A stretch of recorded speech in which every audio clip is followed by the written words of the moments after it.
Doctor, buenos días, ¿está por ahí?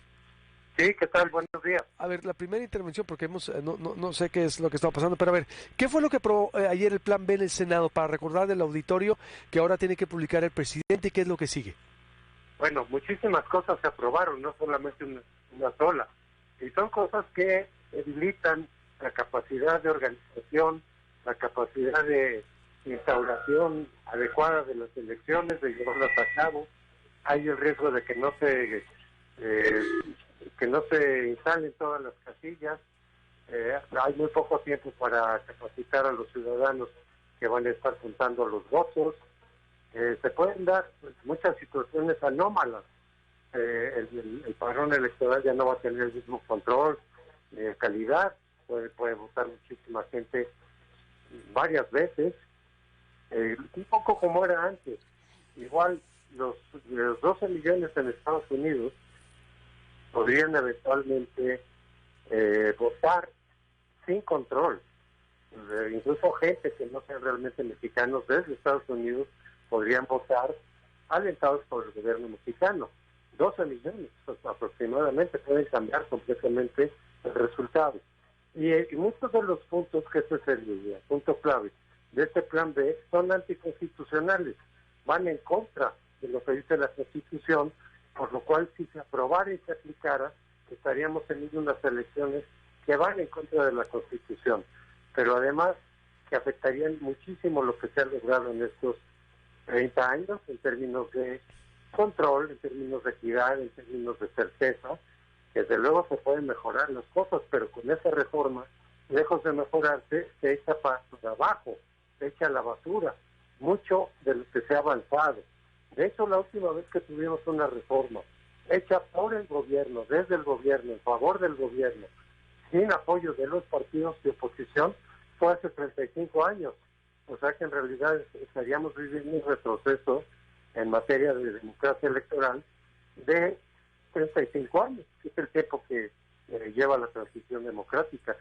Volvemos, estoy hablando con el doctor José Antonio Crespo sobre lo que aprobó ayer el Senado, el Plan B del presidente Andrés Manuel López Obrador, y como el doctor advierte también, esta es una reforma que se asemeja a la de hace 35 años, me decía doctor antes de ir al corte, es decir, debilita al INE, debilita la institución, me decía los riesgos en los que podemos caer, es decir, desde el padrón no confiable, funcionarios no al nivel o funcionarios con ideología al gobierno, ¿y en qué fase estamos? Eso se supone la Corte lo puede tumbar, doctor, y también con la insaculación, con la elección de consejeros que viene. ¿En qué fase estamos, doctor? Sí, bueno, aparte de la reforma del Plan B, todavía hay muchas impugnaciones, las que está viendo el INE, la oposición, incluso muchos ciudadanos pueden interponer recursos legales ante la Suprema Corte, y ahí mismo hay, según los abogados se lo han explicado, puede haber una gran cantidad de problemas, de dificultades, depende del número de ministros que apoye o no apoye estos recursos legales, y eventualmente podría, y esa es la responsabilidad de la Corte, echar abajo el Plan B, tanto porque en muchos de sus puntos son anticonstitucionales, y esa es la responsabilidad principal de la Corte, es cuidar la Constitución en las leyes, que no contradigan la Constitución, pero también podrían eventualmente decir esto es antidemocrático, y por lo tanto también contradice el espíritu básico de la Constitución en materia electoral, el artículo 41, entonces está en ellos, está en la Corte, y por eso justamente la concentración del domingo 26 próximo, está apelando a los ministros de la Corte, diciéndoles, oigan, está en sus manos el que sigamos con el camino democrático, desde luego perfeccionándolo, lo que se pueda, mejorándolo, o echarlo para atrás, lo que hemos avanzado en 30 años. Y yo agrego de mi parte decir, oigan, tomen en cuenta que si el INE cae, gracias a esta reforma, los que siguen son ustedes, es la Corte.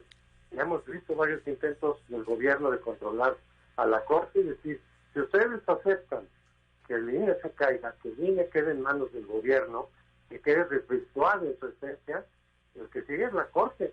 O sea, ahí están poniendo en juego también su propia autonomía, sus propias funciones. Por lo tanto, tendría que cuidar al INE por esa doble razón, para cuidar la democracia electoral y para que no les toque a ellos después. ¿Cuándo tendría que resolver la Corte, doctor? Porque ya el año electoral empieza que en junio más o menos. Sí, las fechas no están claras. Es decir, las fechas de la elección sí están claras, pero el límite de cuándo la Corte puede o no puede, pues es ya cuando empieza el proceso electoral.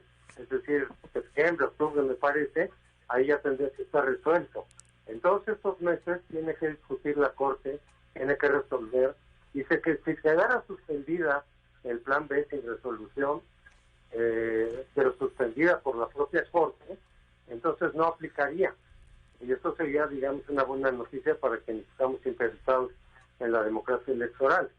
Que aunque no se eche para abajo, el plan B viene suspendido por muchos de los litigios que se van a dar, y entonces no aplicaría sino hasta después del 24. Pero el problema es en el 24 porque ahí se puede poner en duda todo el proceso, se puede poner en duda el propio resultado, incluso no le convendría al ganador, incluso si es de Morena, porque una elección que en principio podría ganar por las buenas, va a ser puesta en duda por el tipo de reformas que se está queriendo aplicar, por todos los huecos que va a dejar. Se van a abrir muchos huecos en donde se podría hacer fraude electoral, y eso va a poner automáticamente en duda la certeza del resultado, la validez del resultado. Conclusión entonces, doctor Crespo. A ver. Conclusión, espero que la Corte asuma realmente su responsabilidad, que va a ser una responsabilidad histórica, porque si aceptan el plan B, ellos directamente serán los últimos responsables, no los únicos, porque el principal responsable de todo esto es el Obrador, y después los legisladores de Morena, que no les importa la democracia, les importa quedar bien con su jefe, que no les importa la autonomía del Congreso, que no les importa a sus representados, les importa simplemente ejercer una lealtad ciega con López Obrador y le aprueban lo que sea, así sea algo anticonstitucional. Pero ahorita es en la Corte donde está la posibilidad de corregir esos riesgos de la democracia, esos ataques a la democracia. Pues estaremos muy al pendiente y esto apenas empiece, va a ser una frontera importante. Vamos viendo la marcha del domingo y lo consultamos también la siguiente semana. Abrazo, doctor. Gracias. Hasta luego, que les vaya bien. Igualmente.